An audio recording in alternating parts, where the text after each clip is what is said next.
Możemy zaczynać. So welcome everyone.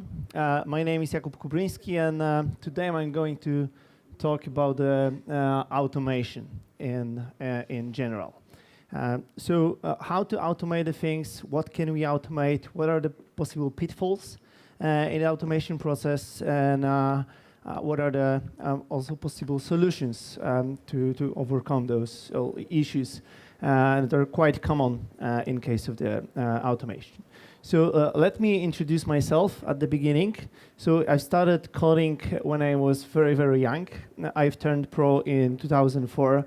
So that's the moment when I started being paid for making software. And as you can count, it's over 14 years as a developer, architect, designer, manager, and now I'm working as a CEO of my own company, DevSkiller, which I'll describe a little bit in details on the next slide. And I'm also working as a trainer for Bottega company, where I'm conducting the trainings related to microservices, architecture, metrics, performance, etc. So regarding DevSkiller, how it works. So we are verifying the technical knowledge of developers, testers, DevOps, etc. And we are verifying something that is crucial thing, so the possibility or ability to solve business issues. So we are not checking if someone is able to, invert the binary tree, sort some array, or etc. because we have tools to do that. We are checking if someone is able, for example, to expose the web REST API, invoke, transfer data from Oracle database to Mongo using Spring Boot or something like that. So we are using the normal applications, full-blown. We are also looking for people to write such applications. It usually takes like 4 to 6 or 8 hours to create such small hello world. It's a good option to make extra money because we are paying really good for this one, and you always can say that, hey, I'm so good that they are paying me for writing hello words. Okay, it's the only possible solution here. So if you're interested, just drop us a line at jobs@devskiller or talk to me after the presentation. So let's move to the general subject. So according to Wikipedia, automation is the technology by which a process or a procedure is performed without the human assistance. Okay, so generally automation is all about eliminating people from the processes. Okay, but why? What's the reason for doing that? So generally, why should we automate? Because most people usually hate doing repetitive tasks. Okay, I can deploy application to some application server, but doing it every day for 10 or 20 times, it's not a fun anymore. Okay, there is a routine that is starting here, and we have a lot of issues with that. So machines are good at repetitive tasks. For the Jenkins, it's totally no difference if Jenkins needs to run the job once or 10 times or 100,000 times. It's daily basis, okay?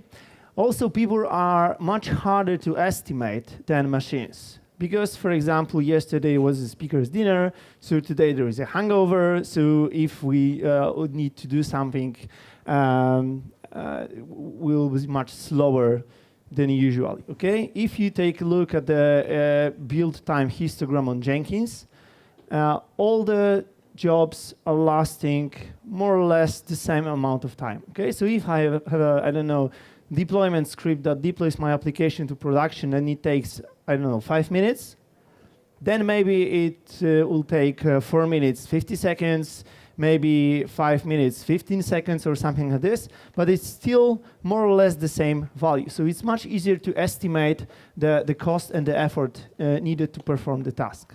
Also, machines are much faster than people, okay? Imagine that, for example, we want to check if we are able to run our applications on Java 11, okay? If I have an automat or a script to install the new version of Java on all my environments, I can get a feedback my application works or my application doesn't work in 10 minutes, 15 minutes, If I would need to just log in into all servers and do this stuff manually, it won't be so fast, okay? Let's verify the application by manual clicking, okay? It takes, I don't know, 5 hours, 10 hours, maybe 15 days.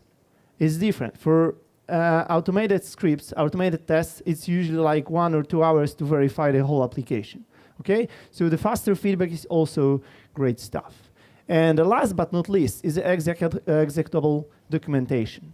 Okay, if you have a process that is performed by people, normal people, there is often no documentation at all regarding the process. And if we have the documentation, it's definitely not up to date, okay?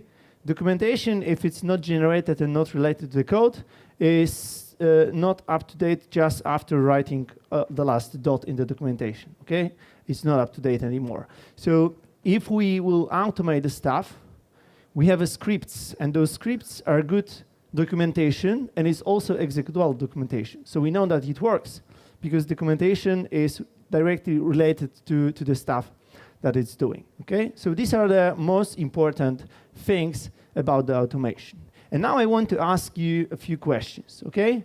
Yeah, I will try to count it. So how many of you have automated the laptop setup? So imagine that I'm creating a new, I'm starting or moving to a new laptop. I need to, I don't know, install a lot of stuff, configure it, etc. So how many of you have automated the laptop setup? Just raise your hands. Okay, like 2-3% of people. Okay, and how many of you are starting fixing bugs with breaking the tests? Okay, so I have a test. This test is passing. I see that there is a bug on production. First thing I should do is to break the test, so the test is red, and then I can just start working on the issue, okay? How many of you do that? So you're breaking the test before fixing, okay, 5%, nice. Okay, and how many of you automate the test cases if you are fixing or implementing some UI-related issue? There is an issue, I need to fix it, but to check if this issue has been fixed, I need to click through 5 or 6 forms in a web browser, okay? So how many of you automate this process? Okay, 1% maybe. Okay, and the last question, how many of you think if automation cost isn't higher than a manual process, okay? So before automating something, we are thinking, okay, should I automate that? Or maybe hiring just, I don't know, 2 students to do this job is much, much cheaper than automation. So how many people do that? 1, 2, 3 maybe, but it was like more or less, okay? Okay, so what are the issues here?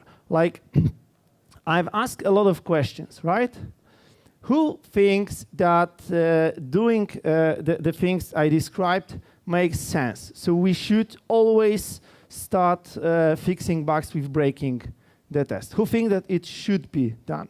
Just raise your hands.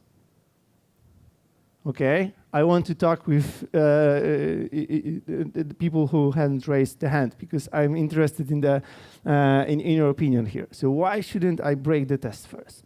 That's crucial. I'm asking who think that I should break the test before fixing the bug. So one more time, raise your hands. Should. Yeah. Okay, like 30%. Strange. Okay, let's move on then. So there are a lot of things that we can automate, okay? And I want to start with the infrastructure. So I've asked about the laptop automation, and generally, as you can see, we are not doing that. Okay, I'm doing that. I saw that Martin is also doing that. I think that I learned it from you, so that's a nice thing. Okay, so what's the infrastructure at all, generally? For me, infrastructure is anything that is needed or required to run the application except the application, okay? So what I need to run the application? I need to build the application first, because if it's in Java, I need to build it, okay? So the build process, build script is part of my infrastructure, okay? What else? I have a build, great.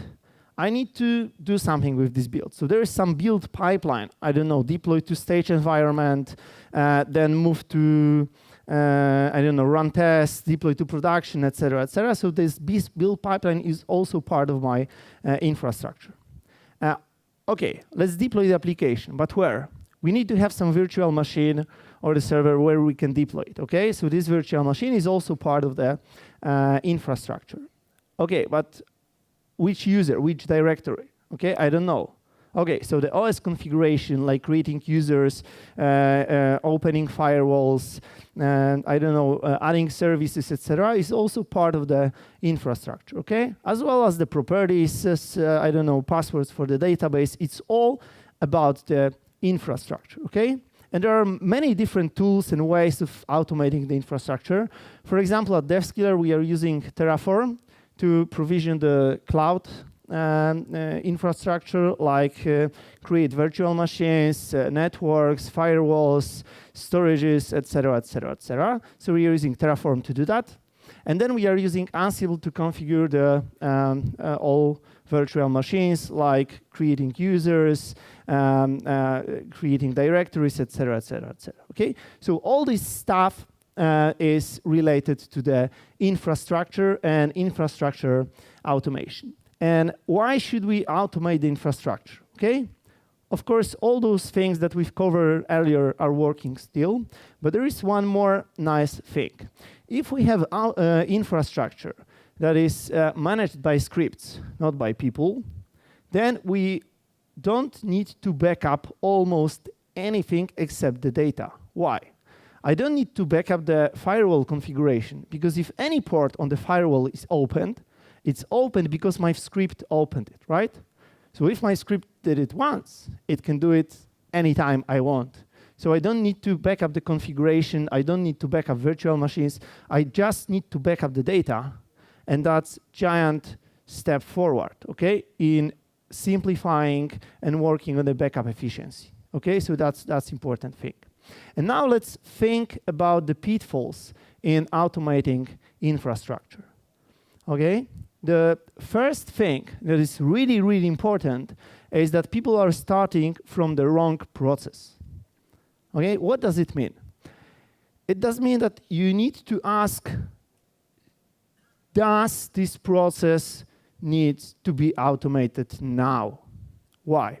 Because anytime if you are thinking of automating any process or any tool or anything, you need to go through the following checklist. First question is, okay, how long is the process? Okay, is this process taking me 10 seconds or is this process taking me 10 hours? Okay, but it's not enough. Because the next question is, how frequently is this process or this scenario repeated? Okay? If this process takes like 10 hours, but I do it every 2 years, probably automation of such process won't give me the giant value. But if the process takes like 3 minutes, and I'm repeating this process like 20 times per day, okay, there is a big effort, a lot of time that I've spent on this process. So automating such process makes sense.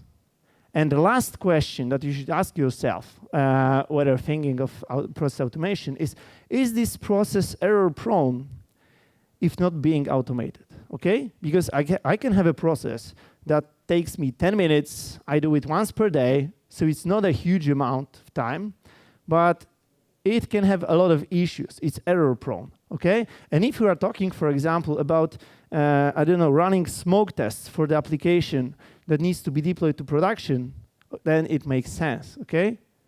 Okay, 10 minutes per day, nothing special. But if I'm, for example, having, I don't know, 10 issues per month because these smoke tests are error prone, then automating such case is really, really important, okay? And why it's so important, that is the first pitfall.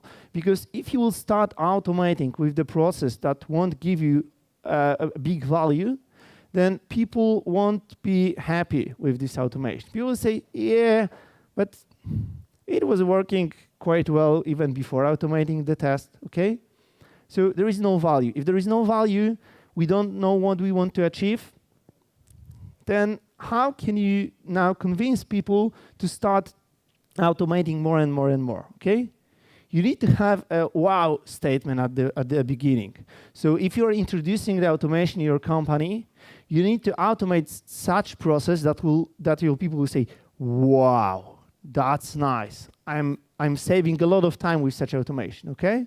So if there will be, for example, two processes in the organization. First is the machine configuration, like writing Ansible script to provision the operating system configuration. And the second process is the deployment, okay? Who thinks that the machine configuration should be automated first? Raise your hands. Should. Okay, who thinks that deployment should be automated first? Okay. And who never raises hands publicly? Okay. It always works. Okay, yes, so definitely the deployment makes more sense because it's more frequent process, right? Let's say that the deployment is taking me, I don't know, 15 minutes. I'm doing it 4 times per day, so I'm saving 1 hour just after that. And remember about that, because starting with the right process is the first key to succeed in infrastructure automation. Second pitfall, cultural resistance. Culture, something not funny. Let's talk about, HR. Yeah, so what's the problem here?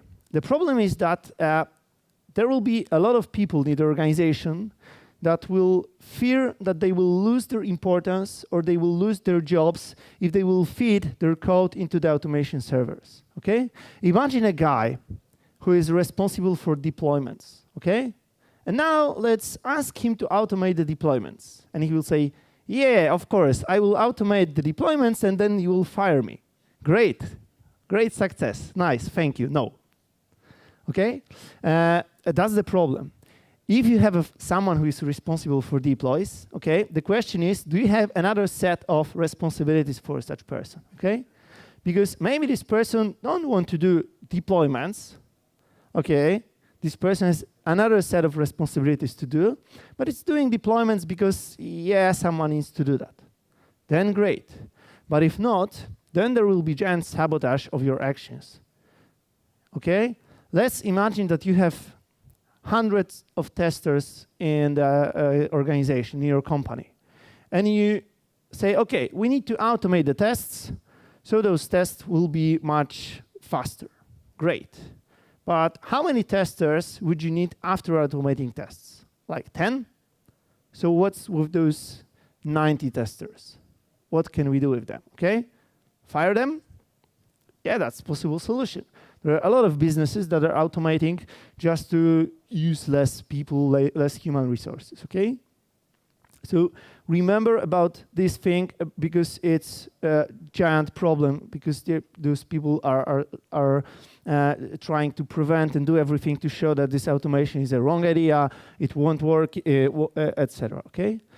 Fortunately, in IT, especially in Poland and in Europe in general, there is more people needed than are available on the market, okay? All the coding schools, etc., that are producing new developers every 3 months or something like this, are required because there is we need more people than we have, okay? So generally, automating the stuff allows people to focus on more important things. But remember to tell it to your people before asking them for the automation, okay? So there is a difference between saying, hey, you are responsible for deployment, so let's do that and you won't be needed here in this process, okay? Better say like, hey, we want you to focus on release management, not doing such repetitive tasks, so let's automate this process and we will move you to other position, okay? Because that's another giant problem with automating this process, okay? So think about that. Think about the fear of the people that are working with you. Seriously, it's a giant problem. A third pitfall is a lack of vision. What's the problem with lack of vision? There is no clear vision of what we want to achieve. So we are automating something here, let's automate something here, let's automate this process, but there is no strategy. We don't know what we are doing, okay? And the problem is that if you work in such a let's say, process, then it's extremely easy to be branched in the automation, okay? So you've started doing something, and now you see, oh, that's a nice tool. Let's try to use this tool. Where can we use this tool? Oh, there is a process of, I don't know, encrypting the password, the database password. So let's automate this process, okay? And now you need to ask yourself the question, should I automate this process now and go through this checklist, right? If you won't do that, you will start just drifting from the general strategy here, okay? If you have a soldier and you say to the soldier, hey, you need to defend this pig. Great, so this person will die, but will defend the pig, okay? But what will happen if this person will realize that it's not possible to defend this pig? Nothing, because he don't know the context. He doesn't know why should I defend this pig. What's the general idea? What's the general vision? What's the bigger picture of this one, okay? And the same applies to the infrastructure. If you don't know the context, and if you don't know the big picture, you are not able to make any decisions on yourself, right? Should I do it that way or that way? I don't know, because I don't want what I want to achieve. So you need to have a clear vision of the automation, and you need to communicate this vision to all the people in your organization, right? So everyone will know what we want to achieve, because everyone knows what we are doing, but doesn't know why we are doing that, okay? So remember about this thing, because this is still related somehow to this cultural resistance, and it's also important, okay? So have a clear vision, have a clear strategy, and automate it, because automation is demanding. It takes a lot of time, okay? And it's not a process that will end up in, I don't know, 2 weeks or 2 months. So it's easy to lose your interest. Like, yeah, it's not fun anymore, okay? It takes a lot of hours to do that, okay? If you are, for example, automating tests, then it's nice. Yeah, let's automate the test. Let's create all this framework. It's cool. But then it's, yeah, I'm automating the page number 110. It's so funny, right? It's not funny. So you need to have the clear vision and know what you want to achieve. Let's move on. So lack of standards is the last but not least problem here. Why? Because it's hard to automate the mess. Imagine, I'm not good at writing bash scripts, but I can write some simple bash scripts. Okay, imagine the situation where I want to write a script that will copy the file from one location to the other location. Everyone can do that. That's easy, right? Even I can do that. Okay, but imagine that we have an automation script that needs to copy the file. But before copying the file, it needs to read some JSON file to find a file name for the particular application, okay? Then use this file name as a variable, and then depending on some other map, there are 5 different branches of how to copy the files. Then I need to read another file or call some REST API to get a list of servers. Where should I copy those files, etc. Okay? So now it's hard, and I think that if you will ask like 10 developers, maybe one will say, yeah, I can write it and it will take me less than 2 weeks, okay? So think about that.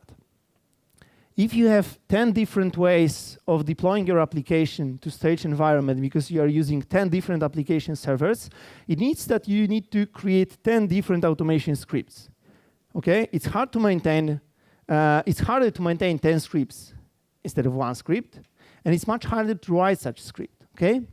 So I often see something I call the romantic infrastructure in the companies, right? Okay, so there is application users or user directory where the user directory is deployed. Oh, it's deployed to Chicago and New York because these are the cities I visited with my wife during the honeymoon. Great, awesome, but how should I know it, okay? Where is this information written? In your calendar, in your, I don't know, pictures, I don't know, right? So it will be much easier if the user directory application will be deployed to servers user directory 1, user directory 3, and user directory 2. That's easy, okay? It's not romantic anymore, but it's useful, okay? And remember about that. Such thing is called a convention, okay? There is a lot of tools or libraries, frameworks, concepts that are using the convention over configuration idea, right? What does it mean?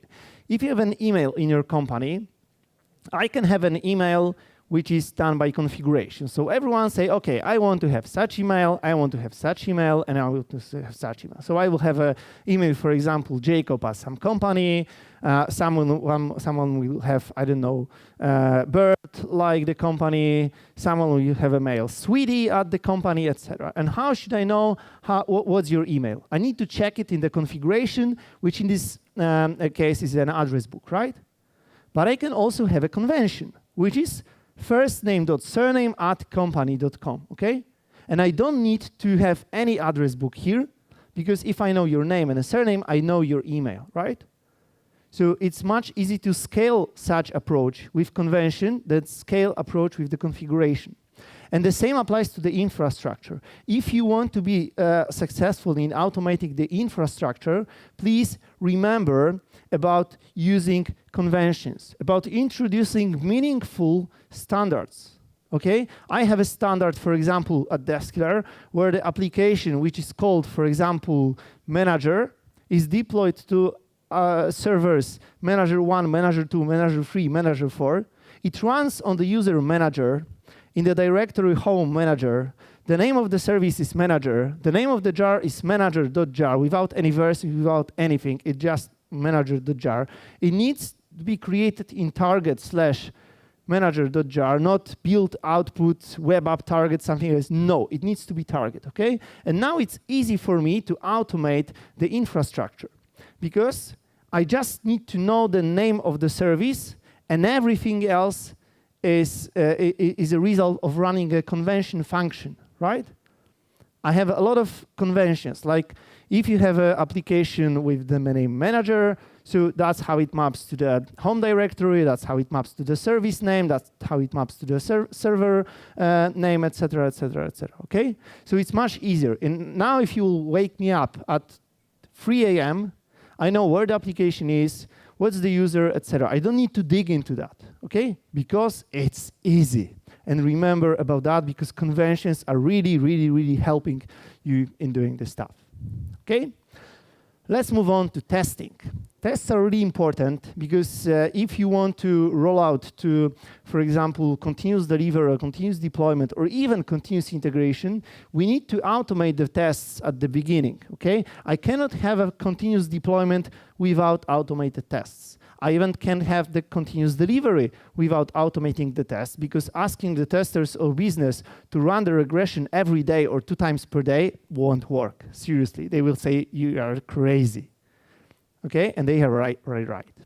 So what's the problem with testing UI or testing applications? Often, when we see the web application, the first solution is, yes, let's test the UI part, okay?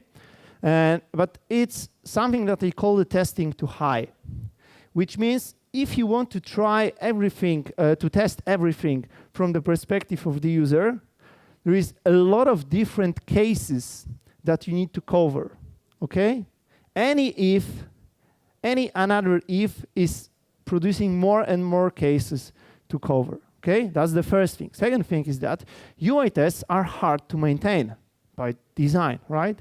If you will change some, I don't know, div, or change some, I don't know, move the span or something like this, all those UI tests can break, okay? Of course, there are patterns like page object model, etc., that are helping us to prevent it, but it's still breaking, okay?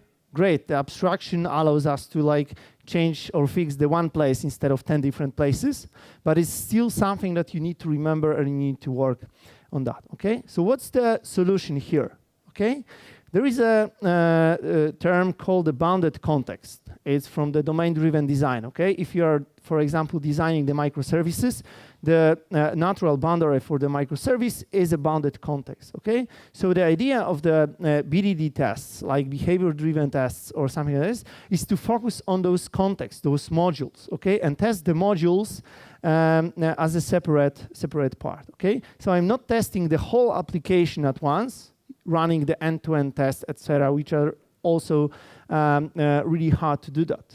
Why? Because if you're, for example, having a microservices infrastructure, microservices are all about the communication. And this communication microservices is really an issue. It's hard to do that.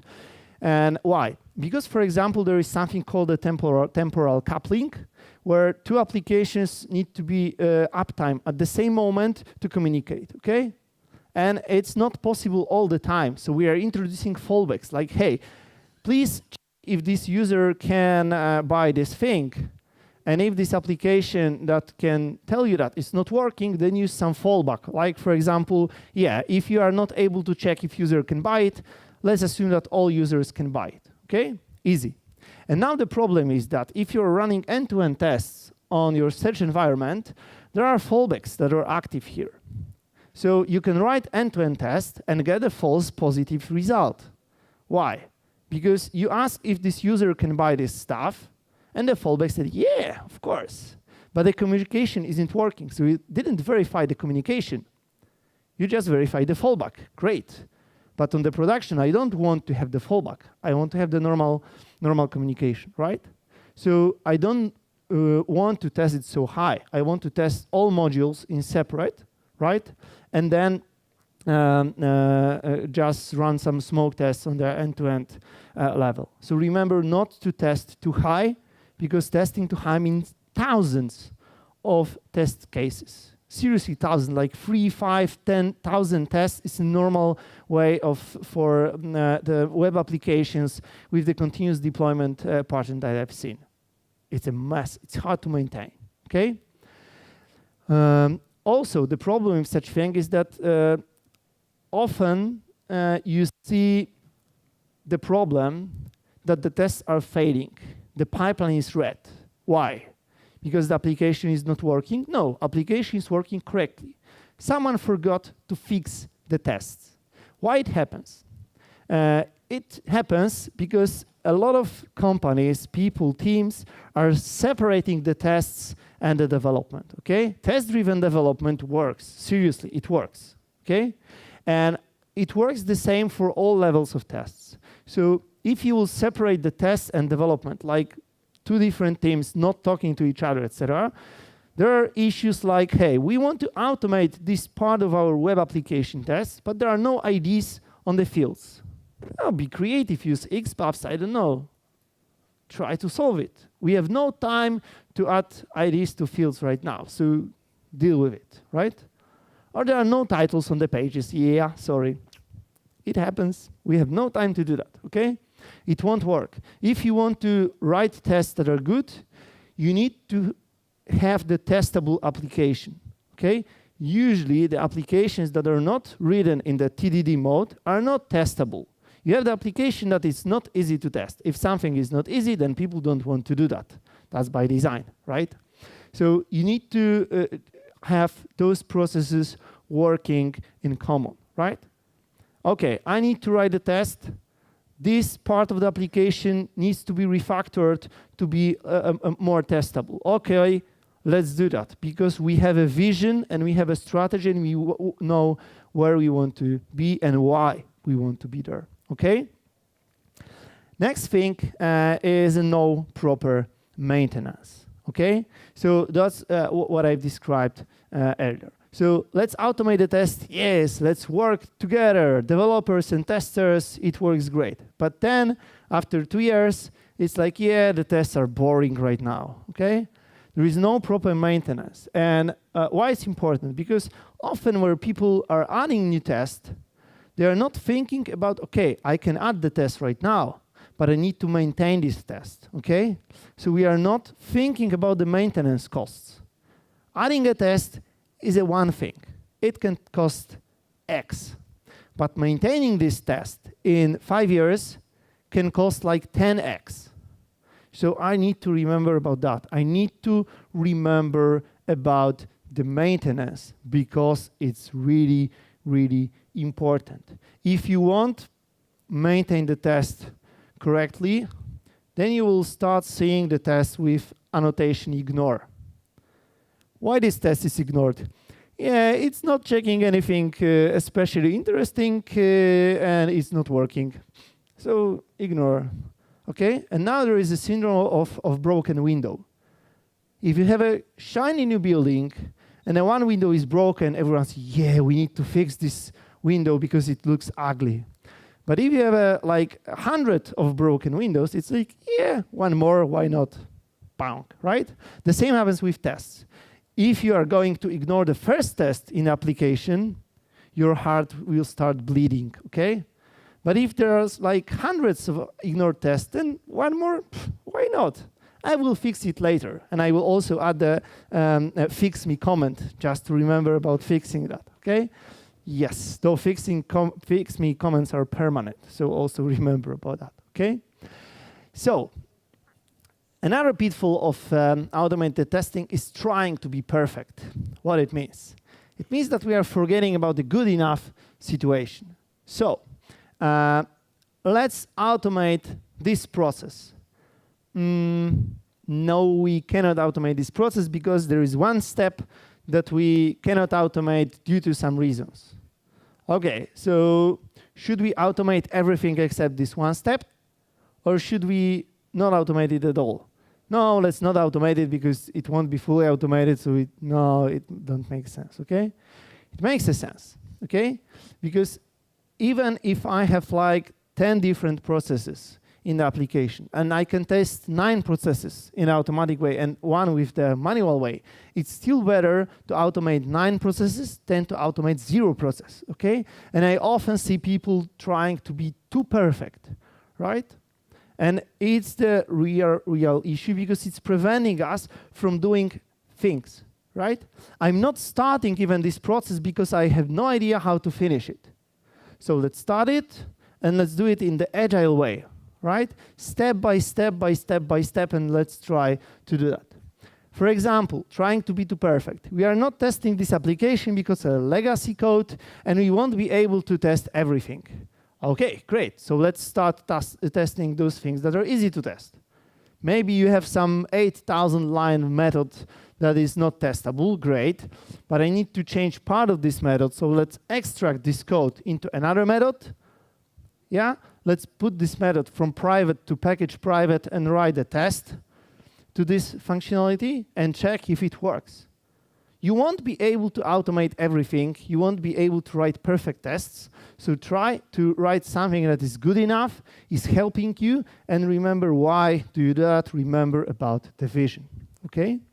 And the last but not least thing is about automating everything. But automating everything, I mean treating the automation as a first-class citizen, okay? What does it mean? It means that anytime you do something, you think about automating this process. And what does it mean? It means that if I'm, for example, fixing a UI-related bug, so there is a bug on the showing the sum up of the some form. Okay, so there is a form that contains 4 stages that I need to fill, like the client details, offer details, some other information, credit card data, then click submit, and then I see, oh, broken, one more time. I'm entering the user details, the client details, offer details, credit cards details, submit, oh shit, still wrong. So I'm doing it one more time, okay? And generally it's called the ad hoc automation. And that's the automation that we usually say it makes no sense in automating this step because I will do it just once. Yeah, seriously, I'm always fixing bugs at the first shot. No, you won't. You will repeat it like 10 or 20 or 30 times. And the question is, how much time do you need to automate this step using some browser add-on or something like this? 10 seconds? 15 seconds? Generally, it's totally easy to do that. Why we are not doing that? because it's not required here. I will do it just once. No, you won't, okay? So that's important. And if you will start thinking about such things, like adding aliases, like, yeah, I can write SSH minus L minus something, and the name of the server. But if you are doing it every day, just create an alias, like VPN space name of the server that will automatically submit all those things, right? Are you aware of the project? It's a Jakub Kubryński project called Git Kurwa. Who has seen this project? Okay, yeah, it's the most popular Polish project on GitHub. Why it's so popular? Because of the name, that's the first thing, because everyone wants to check how it works.